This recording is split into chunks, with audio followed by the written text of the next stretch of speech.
Hello，大家好，歡迎嚟到我嘅女神 Studio 酷 LP。今日嘅拍攝場地係香港悅品海景酒店，等我為大家進行一個 room tour 啦。首先係洗手間，跟住係一幅好靚嘅畫，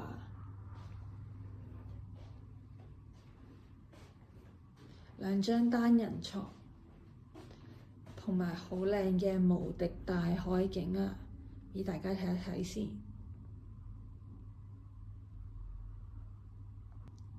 今次嘅影片我特別期待，因為我要介紹嘅精品大愛好物係我喺名店入手之後真心覺得買得最值得嘅一啲產品。我哋即刻嚟開箱啦！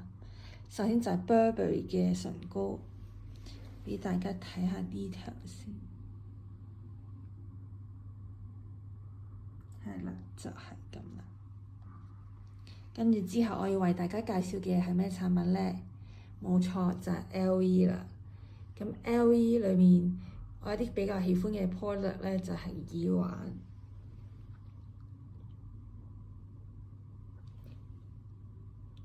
工藝好精緻，好靚。跟住要介紹嘅下一款產品係咩啊？大家估下，睇到㗎咯喎，冇錯，就係 Chanel 嘅太陽眼鏡啦。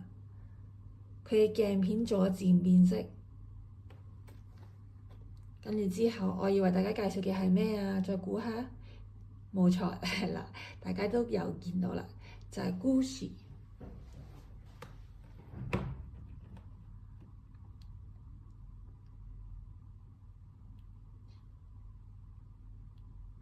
髮飾上面印有 Gucci 嘅 pattern logo， 好精美。